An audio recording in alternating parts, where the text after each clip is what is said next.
What would you do if you woke up 90 years too early on a ship drifting through the void? Would you choose to die alone or steal someone else's life just to survive? Today's movie asks the ultimate ethical question, so strap in for a terrifying journey into deep space. The colossal starship Avalon glides silently through the infinite darkness of space, heading toward a distant colony called Homestead 2. On board are 5,000 passengers and 258 crew members, all locked in a deep hibernation for the long voyage. While passing through a dense meteor field, the ship's shields collide with a massive asteroid, sending a shockwave through the hull. This violent impact causes a critical power malfunction, triggering a catastrophic error. One passenger pod wakes up far too early. Jim Preston jolts awake, only to be greeted by a cheerful hologram telling him he has slept for 120 years and will arrive in 4 months. He heads to his assigned cabin in the technician quarters, Class 38, settling in with a smile, ready to start his new life. But his smile fades as he enters the main hall and finds it completely empty. He searches everywhere, no passengers, no crew, not even the captain in his quarters. Jim rushes to the observatory, where the flight map reveals a terrifying truth. Homestead 2 is still light years away. He has only slept for 30 years, not 120. Realizing it was a glitch, he sends a desperate distress signal to Earth, only to learn the message will take 19 years to arrive, with a reply coming 55 years later. Wandering the desolate corridors, Jim stumbles upon a bar and sees a man polishing glasses. Desperate for connection, he rushes over, but soon realizes the bartender is an android named Arthur. Jim grills Arthur about his premature awakening, but the robot offers no answers to his nightmare scenario. Jim tries to sleep, wakes up, and eats breakfast alone in the deafening silence. He pores over technical manuals, learning how the pods work, hoping to fix his own. He attempts repairs, but fails. He tries to breach the sealed crew quarters for help, but the reinforced doors are unbreakable. Defeated, Jim sinks into a deep depression, resigning himself to dying old and alone on the ship. Arthur advises him to stop worrying and enjoy the luxury around him. Jim takes the advice to heart, hacking his way into a massive suite, playing games, watching movies, and eating gourmet food. This lasts for months until the boredom returns. He finds a spacesuit and goes for a spacewalk, tethered to the ship, but out in the void, the crushing loneliness breaks him. He weeps for the life that was stolen from him. Back inside, Jim contemplates suicide, standing at the airlock door, ready to end it all, but he steps back at the last second. He runs to the hibernation bay and spots a pod containing a woman named Aurora. Obsessed, he accesses her files, learns she is a writer, and becomes convinced she is the perfect woman. But he knows the tragedy. By the time she wakes, he will be long dead. A dark thought takes root. He wrestles with the morality of it, knowing it would be an act of murder, stealing her life just to cure his loneliness. He tries to resist, but after a year of isolation, he breaks.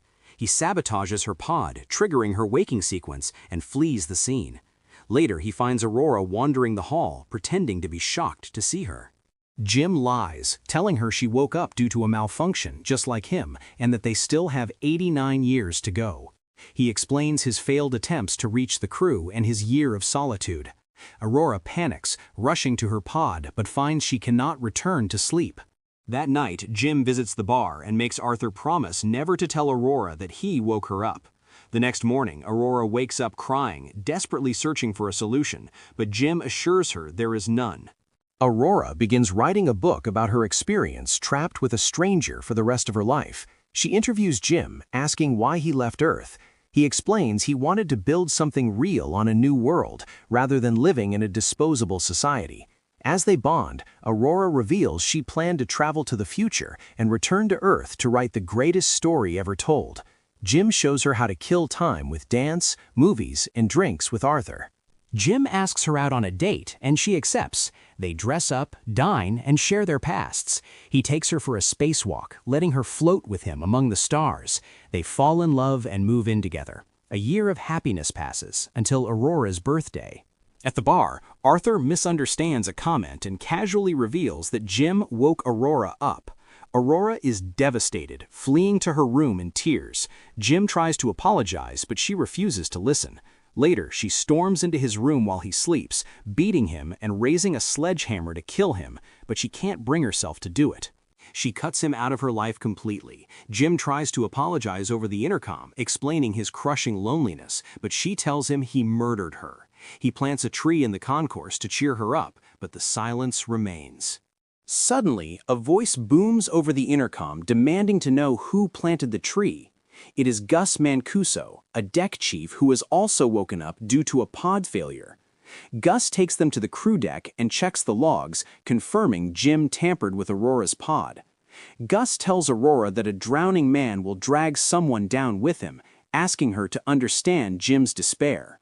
The ship begins to fall apart. While Aurora is swimming, gravity fails, trapping her in a massive bubble of water, gasping for air. Jim is thrown around his room until gravity slams back on.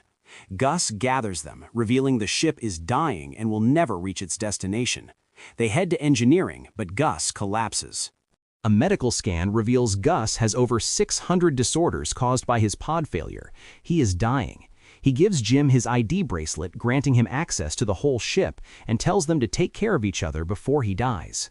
Jim and Aurora rush to save the ship, finding Arthur malfunctioning and destroying the bar. They disable him and reach the reactor room, discovering hull breaches venting atmosphere. Aurora is nearly sucked out, but Jim saves her. They replace a damaged computer module, but the reactor is overheating and needs to be vented manually from the outside. Jim suits up, giving Aurora the command bracelet, knowing he might not come back. Aurora begs him to stay, realizing she can't live without him. Jim goes out to the vent door, which must be held open manually. He yells at Aurora to pull the lever to save the 5,000 passengers. She pulls it, and a blast of fire vents into space, blowing Jim away and snapping his tether. Aurora sees him drifting and goes out to retrieve him. She drags his lifeless body back inside and rushes him to the autodock. Using Gus's ID override, she initiates resuscitation and brings him back from the dead. Later, Jim holds a space burial for Gus. He discovers the autodock has a function to put one person back into hibernation and offers it to Aurora. She refuses, choosing to spend her life with him. Jim proposes to Aurora in the bar, and she accepts. 88 years later, the passengers wake up to find the ship's grand concourse transformed into a lush, vibrant jungle. They listen to Aurora's voiceover, reading her book about the life they built together among the stars. If you enjoyed this recap, please hit that like button, subscribe, and turn on notifications so you never miss a video. And for today's question, if you were in Jim's shoes, would you wake her up to save yourself, or would you choose to die alone? Let me know your thoughts in the comments below. Thanks for watching.